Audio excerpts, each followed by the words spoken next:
BPL এর চলতি আসরে প্রথমবার ক্যাপ্টেন্সি নিয়ে নেমে বড় ধাক্কা খেলেন তাসকিন আহমেদ। চিটাগং কিংসের বিপক্ষে তারা হেরেছে 111 রানের বড় ব্যবধানে। প্রথমে ব্যাট করতে নেমে 8 উইকেটে 191 রান স্কোরবোর্ডে জমা করে চিটাগং কিংস। কোনো প্রতিরোধী গড়তে না পারা রাজশাহী থামে মাত্র 80 রানে। খালিদ জামিলের রিপোর্টে বিস্তারিত। শীতের সন্ধ্যায় বড় ফ্যাক্টর ডিউ। চলতি বিপিএলে প্রথম টস করতে নেমে ক্যাপ্টেন তাসকিন নিজের দল রাজশাহীকে করতে চাইলেন রেস্কিউ। কয়েন টসে জিতে চিটাগংকে আগে ব্যাটিংয়ে পাঠালেন। বোলিং লাইন শক্ত সামর্থ্য নয়, তবুও চ্যালেঞ্জটা নিলেন।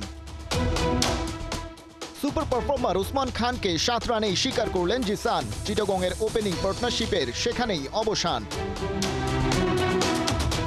কিন্তু গ্রাহাম ক্লার্ককে সাথে নিয়ে নাইম ইসলাম গড়লেন বাধার দেয়াল। দ্বিতীয় উইকেট জুটিতে ওদের 51 বলে 84 রান। দুই টপ অর্ডার ব্যাটারের কাছে একের পর এক 4 ছক্কা খেয়ে বোলারদের অবস্থা ত্রাহি। মধুসূদন হাফ ছেড়ে বাঁচা গেল, কারণ মোহর শেখ স্পট অন।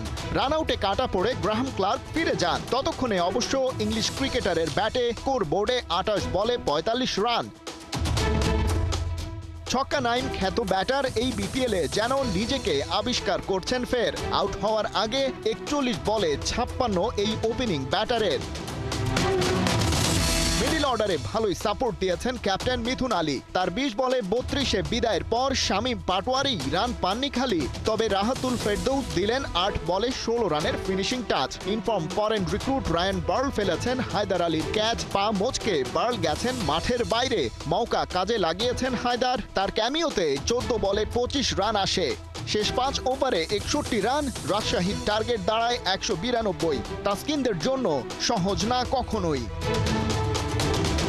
ব্যাট করতে নেমে বিপাকে দুর্বার রাজশাহী। রায়ান বার্লের চলতি ম্যাচ থেকে ইনজুরিতে ছিটকে যাওয়ায় এখানে বড় খবর খালি। বোর্ডে 60 রান ওঠার আগেই ওদের 5 উইকেট নাই। দলটার সাবেক ক্যাপ্টেনই করেছেন কেবল খানিকটা লড়াই। বিজয় ফিরেছেন 21 বলে 21 রানে। আকবর আলীও 10 রানের পর থামলে প্রায় সবকিছুই নির্ধারণ হয় সেখানে। চিটাগংয়ের 7 বোলারই স্বীকার করেছেন একটা করে উইকেট। 14 ওভার 2 বলে গুটিয়ে রাজশাহী থামে দলীয় 80 রানে। 111 রানের পরাজয় তাসকিনদের কপালে। খালিদ জামিল, 71।